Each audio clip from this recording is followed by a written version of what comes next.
You're listening to Ideal Practice, episode number 77. And today, guys, we're going to talk about how to cope, how to manage, how to take care of yourself, how to survive, how to keep things running when you've got a business to run and life gets kind of crazy. So, stay tuned.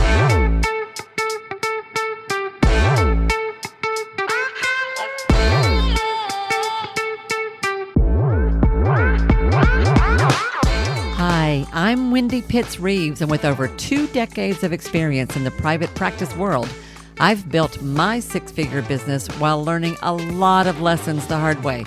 This is the first podcast that shows you how to apply the principles of energy, alignment, and strategy to build a practice that is profit-centered, but people-forward. This is the Ideal Practice Podcast. Hey, folks, thank you so much for tuning in to another episode of Ideal Practice. This is your host, Wendy, and I am thrilled to be hanging out with you again. How are you doing? We are in the middle of October as I record this, and things are getting really pretty where I live. As many of you know, I live near the base of the Great Smoky Mountains National Park, and so the colors are changing. It's really quite spectacular. And this particular time of year, the maple trees in my front yard just glow. There is always this moment early in the morning when the sun first comes over the ridge and it hits those trees, when I swear they look like they're on fire. It's just gorgeous. I open all the windows and all the blinds wide open so I can just fill my eyesight with that look. It's really, really pretty. And I hope that you've got something like that happening where you are. I hope that there is some spectacular beauty unfolding for you as well. So I've been thinking about what I want to talk with you about tonight. It's been an interesting couple of months. Lots going on around here in my work and in my own life. And I was thinking about how I wanted to talk with you about it. And do you remember a few weeks ago I told you that I promised I would share with you some stories from the trip that I took back in September when we went to the Pacific Northwest, spent a couple of weeks touring around Washington and Oregon, rented a car, saw lots of friends, really saw some really pretty places, did some hiking. It was really quite spectacular. Well, as I was thinking about what I want to share with you tonight, I was remembering in particular a moment on that trip that I thought I would tell you about. So we went to a lot of places, but one place that we visited that turned out to be much more significant than I expected was Mount St. Helens in Washington State. We went to Mount Rainier, we went to the Olympic National Park, and we saw lots of gorgeous things. Mount St. Helens was just a stop on the way from one place to the next, and I had no idea what I was getting into when we went to see that. Now, I remember vaguely when that eruption happened, when the volcano erupted and the top of the mountain blew off, and it was a big deal back in the 80s. I was an undergrad at the time, and it was all over the news. There was a movie about it later that I remember seeing, but I didn't think that much about it. It was interesting and it was a big deal at the time. And of course it was a big deal because there were people who were killed in that explosion, and it was terrible, but I didn't know how terrible it was. And so when we drove up the highway to visit, it's a long, winding mountain road that goes higher and higher and higher. And eventually you work your way into where the mountain itself is, where the explosion was. And this was in 1980. So we are 40-something years out from that. And when you get to where the actual mountain is, it looks like it happened yesterday. I mean, in many ways, the land has recovered. The impact of that explosion was phenomenal. I had no idea how far-reaching the damage was. I had no idea how many people were hurt or displaced by it. It was really, really something. In fact, one of the things I'm remembering about what I read about this was that when the mountain blew and thousands and thousands of trees were blown down, and incredible amounts of mud and debris flowed downstream in every possible way from that mountain south. The Columbia River, which is about 75 miles south of there, that's a major shipping port. The Columbia River Gorge is a really gorgeous place. You may have heard of it. And we were on our way there. That was one of the places we were going to see. That river is typically, if I remember right, something like 200 feet deep, give or take. That's why it's such an important shipping channel. And yet after the explosion, very quickly, I can't remember how fast. I don't remember if this was within hours or a few days, but the depth of that river dropped from 200 something feet to 14 feet deep. And I remember that because I kept thinking about the impact on the local economy. Like there were so many businesses lost, so many people that were wiped out by all of this. They could not ship. They could not get boats up the river because it was only 14 feet deep. I can't even think of the sheer volume of material it would take to have that kind of impact on a river. So it was really something. Well, anyway, as we got up close to the mountain itself, there have been millions and millions and millions of trees planted. There have been, hundreds of thousands of acres that have come back to life. There are forests. It really is a remarkable story of resilience and recovery, and that is a beautiful thing. But the mountain itself still looks like a moonscape.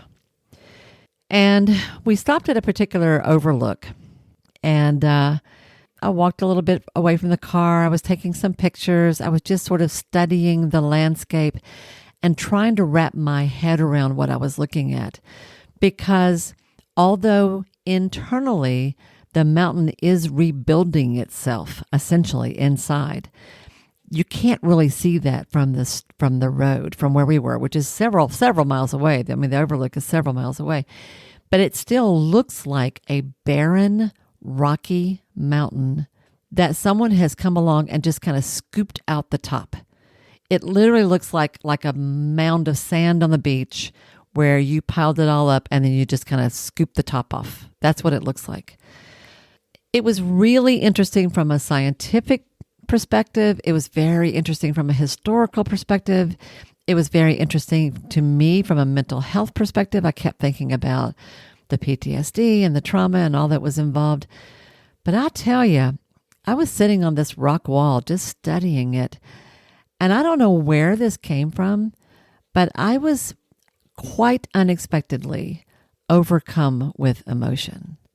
I don't know what it was. There was no reason for me to feel that way. I didn't know anybody from that area. It didn't affect me personally at all. It's a gazillion miles away from where I live. But I suddenly felt this overwhelming sense of grief and loss. And the word destruction kept playing in my head. I've never had a reaction like this to a landscape before, ever in my whole life. I've traveled a lot. I've been a lot of places. I've seen a lot of things. I've never experienced anything like this. And it was so much bigger, so much more than I had any idea. I couldn't stop it. It was really, I don't know what it was. I don't know if I was intuitively picking up on the energy of the place, if I was feeling the emotions that people experience in that area. I don't know what it was, but it was intense. And it took me a while to shake it off. I didn't try to fight it so much as I was just curious about it. It's kind of like, this is interesting. What's this about? Oh my, look at me. It was really something. Well, we went on from there and went to the visitor center, went to a museum. I picked up a lot of literature. I ended up studying up on it later. I'm really interested in it. It was just fascinating. But I kept thinking about, why did I react that way? I do think that we as healers, I am a therapist after all and have been for a very long time. I am deeply empathic. I am deeply intuitive. I do feel things quite strongly sometimes, but they don't get to me like that. This was unusual. So And that day, I thought, I'm just picking up on the energy of this place. That's all it is. But tonight, as I was thinking about this episode, I found myself thinking back to that. And I thought, it might be that I was reacting that way because I was having quite a bit of some challenges in my own life that were wearing me down a bit. And I was, even though we were on vacation and we were indeed having a good time and seeing people we loved and having some special moments, the truth is I was really, really tired. And I was dealing with some real challenges. So what I haven't shared here, but I think it's okay to talk about, was that I mentioned to you all, I think I mentioned last week that my parents are somewhat elderly at this point and that they are needing a lot of help. And I took a couple of weeks off from the podcast to deal with that. Well, what I didn't say was that my father is in the late stages of dementia as we speak. And he is quite ill at this point. He's doing okay, all things considered. He's stable. He's being taken care of. He is still, adorable to me, and we have sweet moments. But he's pretty far along in that disease. My sweet, amazing, resilient mom has been taking care of him around the clock for about a year and a half. And essentially, it's just too much for any one person. And that when he's in hospice, we have help. We have friends and neighbors, and we have help. It's not like we're just sort of suffering through this. But she herself has been shouldering, by and large, the biggest part of the burden. And in early August, she kind of hit a wall. She got sick herself, which happens when people just wear out, right? She landed in the hospital herself. And suddenly we had to figure out what to do with my dad. And this was all literally 2 weeks before I was about to go on that trip. So maybe 3 weeks. It's running together now, but it was close. And I suddenly had to figure out a whole lot of things. What could we do to help her get better? What could we do to make sure he was safe? And where were we going to go with this in the long term?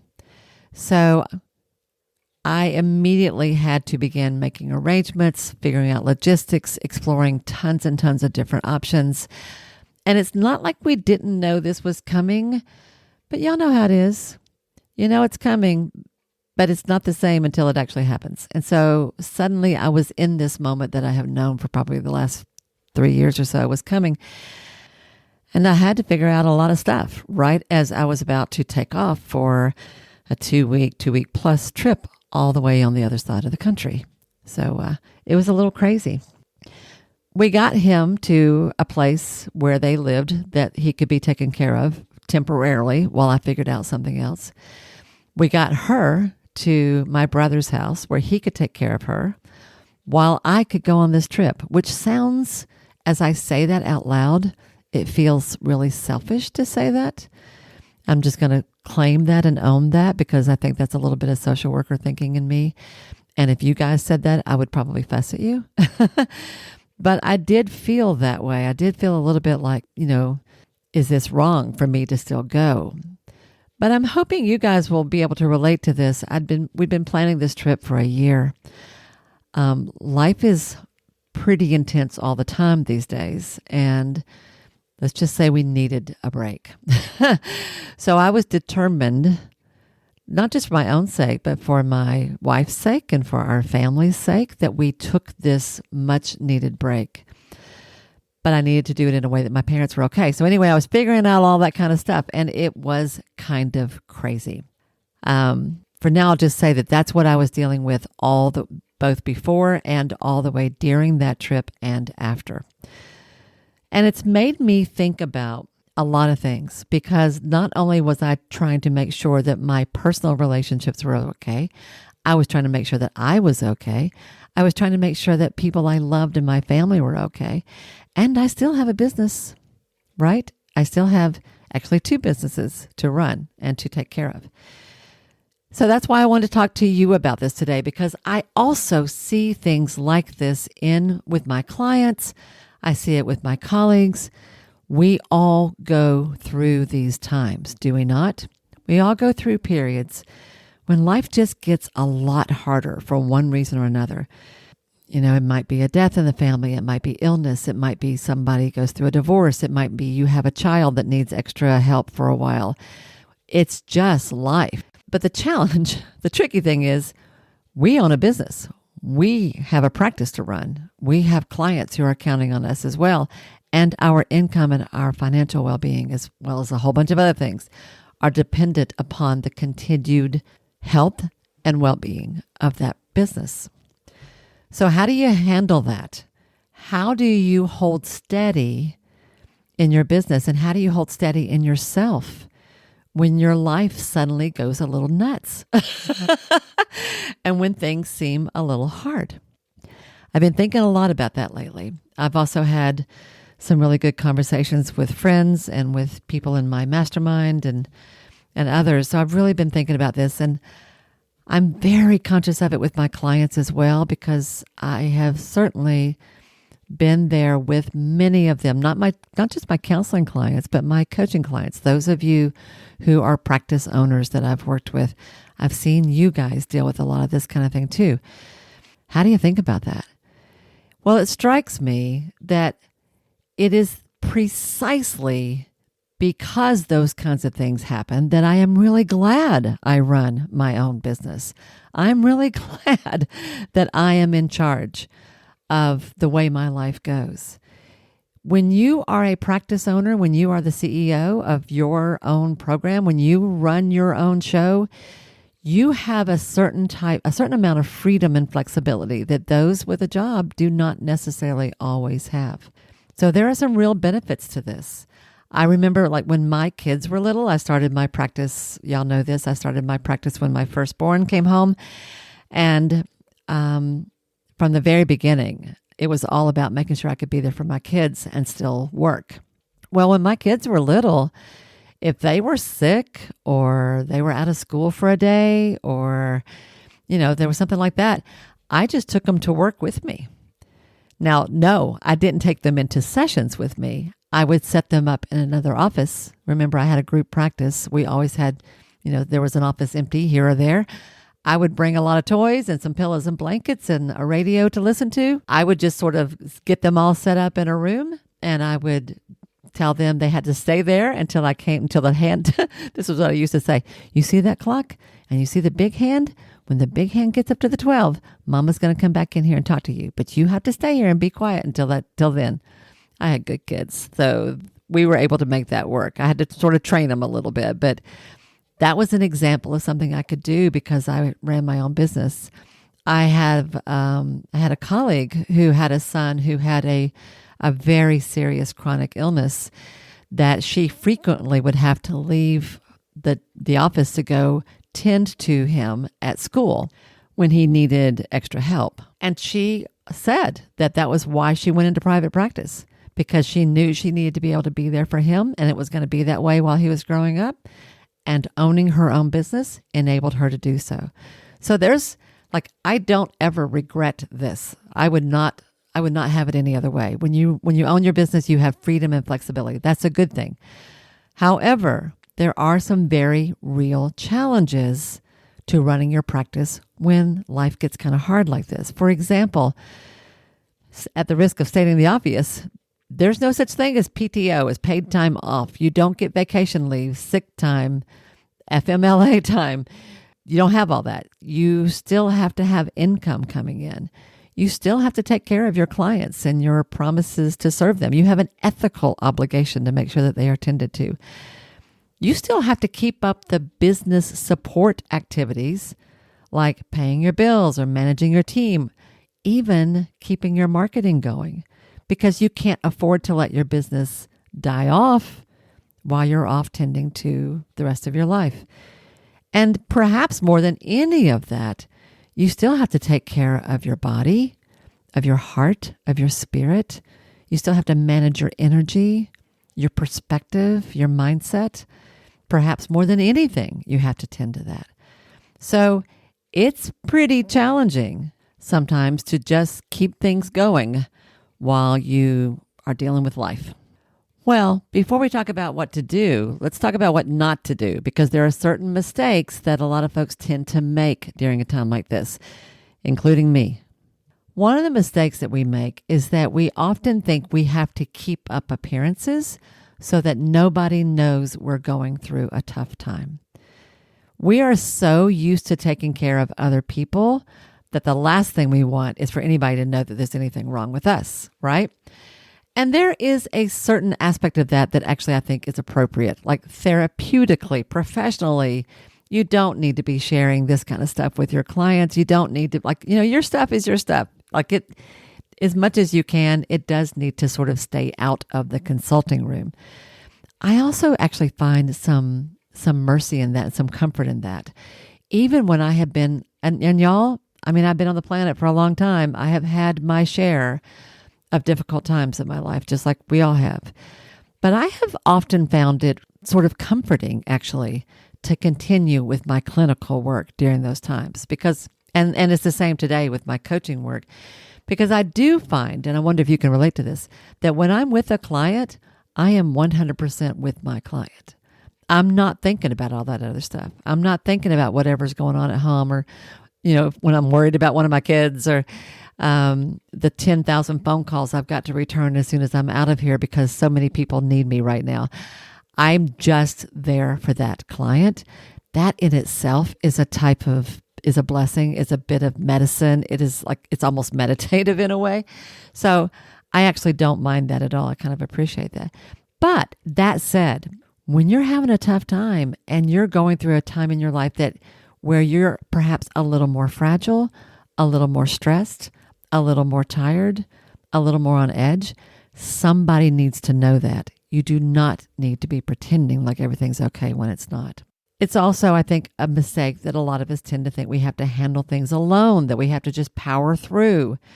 And that especially, I see this among women especially, but sometimes I see it with the guys, that you tend to put yourself last while you take care of whatever it is you have to take care of.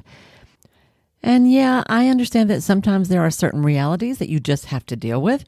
One of my best friends just got through a period of time that lasted a couple of years where she was trying to get her twin daughters through their senior year of high school in the middle of COVID and off into college, all while managing a cross-country family move and keeping her own business going. Talk about insane. That was insane. So yeah, I know that happens sometimes. Sometimes you really do have to do what you have to do. I get that. But that kind of stuff happens to everybody. You do not need to handle that alone. And she didn't. There were ways that she reached out for support and took advantage of other resources along the way. So I want to share with you some thoughts about what do you do when you are facing this kind of thing, based on my own experience and based on what I've seen in others. There are certain things you need to do in advance to prepare yourself so that when life gets nuts, when things happen, you are ready for it. And then I also want to talk about what to do when you're not ready for it, because both of those are important, right? So just a couple of tips really quick. First of all, it's really important that you prepare yourself financially for those times when you may not be able to work as much or when you may have to miss work for some reason, either because you're out sick yourself or because you've got to take care of somebody. You just kind of need, this is just yet another reason, y'all, to clean up the money part of your practice. So that means things like making sure that you have healthy money practices. And I talk about that all the time. Y'all know what that means. It means things like making sure that you're getting paid well, making sure that you are current on collections, making sure that your pricing is healthy, making sure that you have a practice that's full of ideal clients who are good about paying you, all that kind of stuff. But it also means things like making sure you've got enough in savings, making sure that you keep your debt down. You might want to be practicing profit first, something along those lines. It means making sure that you have adequate insurance in place. And there's lots of different kinds. There's, your malpractice insurance, your business insurance, an umbrella policy, health insurance, all those kinds of things. There are experts out there other than me that can talk to you about all that. But it means like this is how you cope with not having paid time off. You make sure you have enough money in the bank that you can keep paying yourself even if you have to miss work for a while. Or you make sure that you have the right kind of insurance in place that would cover you, like short-term disability insurance, for example. That's one way you get through this. A second way you get through this is to prepare yourself. This is probably not quite the right language. I want to say prepare yourself emotionally, but really what I mean is get your support systems in place. For example, it helps to know up front which family and friends you can talk to who are going to be in your corner and uplifting. Y'all know what I mean by this. There are some folks who are always going to be more on the negative side of things and aren't necessarily going to be what you need to hear when you're going through a tough time. But there are others who will be there to support you and genuinely support you. Who are those people? Who are your go-tos in your personal life? In other words, who can you fall apart in front of? Who can you talk to when you're scared or worried or sad or overwhelmed or just upset? It's certainly important to have that kind of support in our personal life. But I also want to know, who do you talk to as an entrepreneur? Who are the other people that you know who runs a business that believe in you and who get you that you could talk to at a time like this? Because I've had both. I have dear friends, even in the last couple of months, who will say, is there anything I can do? I hope your folks are doing okay. Are you taking care of yourself? Are you making sure you're getting enough sleep? Like people, friends who are just checking in. But it also really helps to talk to other people who run a business because they get what it's like to be pulled in so many different directions when you still got to keep your business running.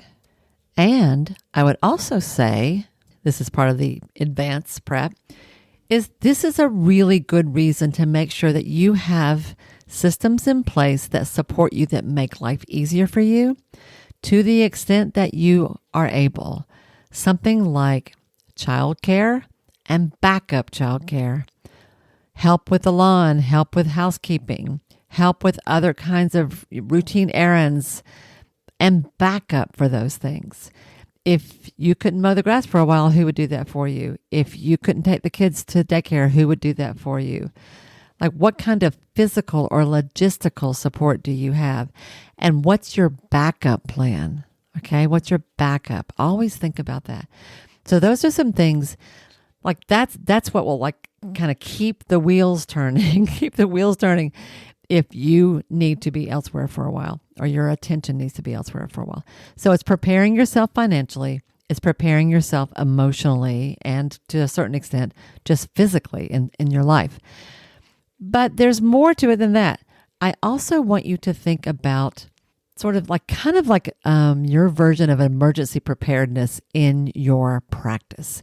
What do you need to have in place in your practice to make sure everything is taken care of if you have to be out for a while, either because you're sick or because someone in your life needs you, something like that.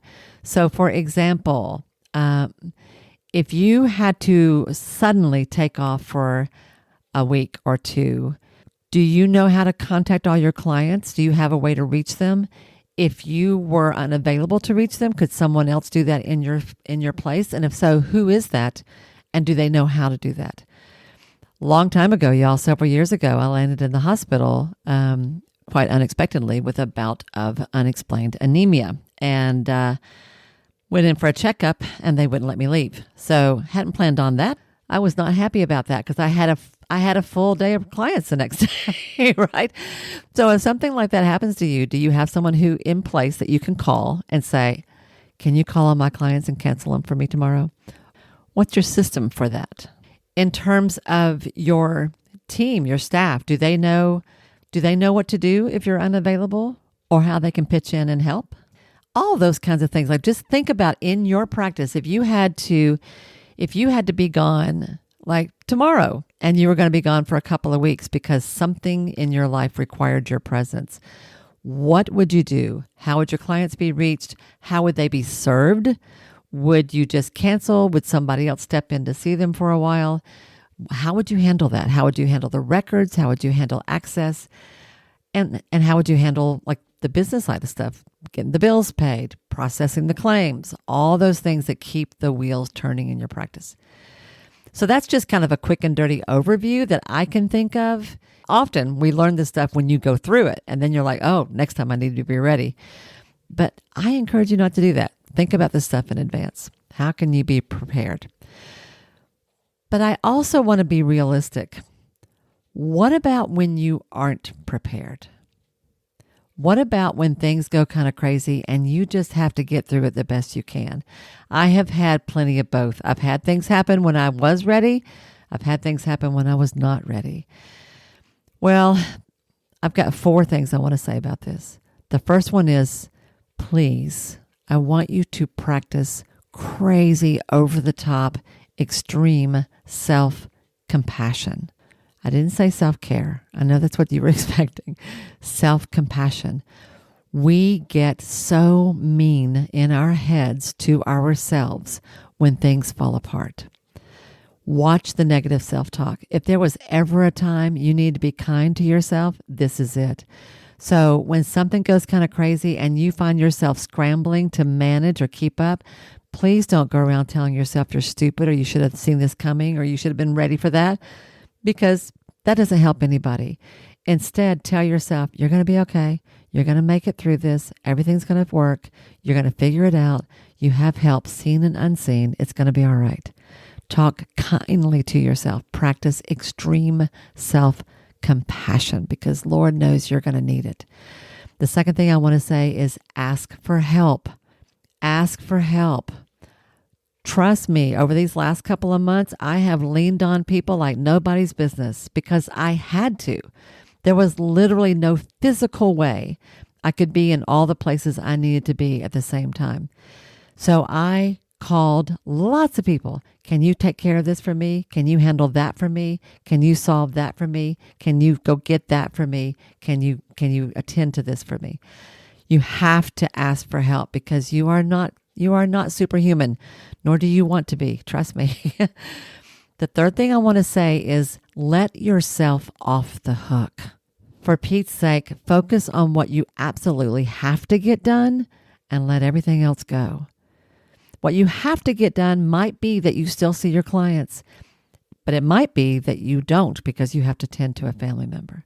It might be that you are slotted to show up at an event. You're the headline speaker somewhere. You still have to do that. Focus on what you have to do, but let everything else go that you don't have to do in that moment. That might be your progress notes. It might be that networking thing you were going to get to. In my case, it was a couple of weeks worth of podcast episodes. Let the stuff go that you can let go. Focus on what absolutely has to be done. And then the fourth thing I want to say is just know that this is a moment in the life of your business and in your life that you're going to get through. You will get through it and you will get back to it soon enough. Soon enough might be a few weeks. It might be a few months. It might be a year or two. It might be, sometimes we go through periods that last a while, but you will land on your feet because you, my friend, I know you. You are clever. You are creative. You see things that other people don't see. You are resilient. You can come up with 10, 20, 30 ways to solve a problem and do all the time for your clients. I know you can do that for yourself as well. So practice kind compassion towards yourself. Ask for help. Let yourself off the hook. Do what you got to do, but let the rest go.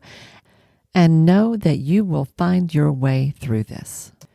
Your business may even be stronger on the other side just because of the lessons that you learned along the way. You're going to be fine. You're going to be fine. In my own case, I'll tell you that, I'm still in the middle of this phase of my life. This is where it's going to be for a while. But I will say we are in a better place. I was able to get my father moved from a place out of state to a place close to me. I saw him today. I see him now every day or every other day, which makes me very happy. He looks so much better. He's getting really good care. And my mom, bless her sweet soul, after dealing with her bossy kids for a while, she's actually doing pretty good too. Her health is better. She's getting some things in place that she needs to in order to take care of herself. And we are very happy about that. So I feel like we kind of have come through a tough spot and we're on the other side of it. That doesn't mean we won't have others, but we're doing okay. We're doing okay. And I'm doing okay too. So I wanted to share all that with you because I just feel like this is an important part of running a business too. So I told you that I had a couple of questions for you to think about, a little journal exercise that might be helpful for you. I would encourage you to answer the following. I want you to do a system review in your practice. Where do you have a safety net in place, and where do you need to add one? And if this is hard to think about, you might find it helpful to think this through with a colleague. For example, could you pay yourself if you were still out of work for a while, or if you had to cut your caseload in half for a while, or if you couldn't take any new referrals for a while because you had so much going on? How long could you be out of work and still pay your bills? And if it's not very long, what could you do to increase that number? Another example might be what I said earlier, who could take care of your clients if you couldn't for a while? And if you're not sure, I encourage you to find a colleague who would cover for you if you were out, and that you would do the same for them, and make sure that you each know how to access what you need. You want to know how to do that. Another example might be, how and where are you going to get your own needs met when things get tough? I hope you know the answer to that question, but if you don't, I encourage you to find that too, because that's important.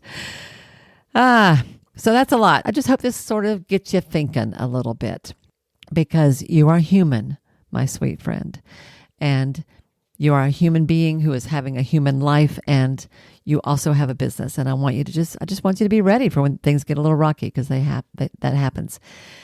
And I'm going to wrap this up. But before I close, I just want to say real quick, I have had some of the sweetest notes lately from some of you. People are telling me that they are enjoying this podcast.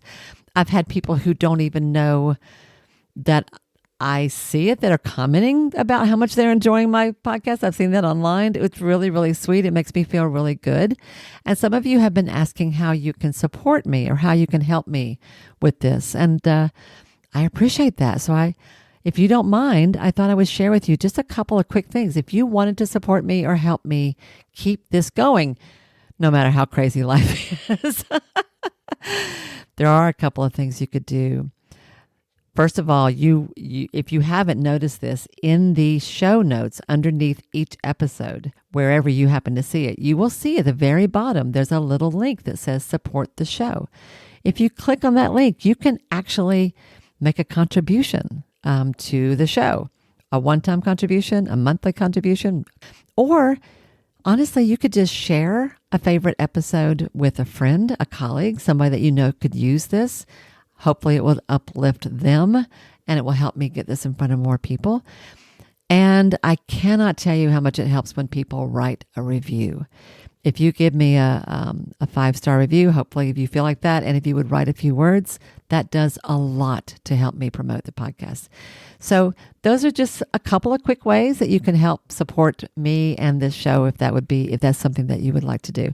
And I appreciate it more than I can possibly put into words, because that's kind of what helps keep me going. So there you go.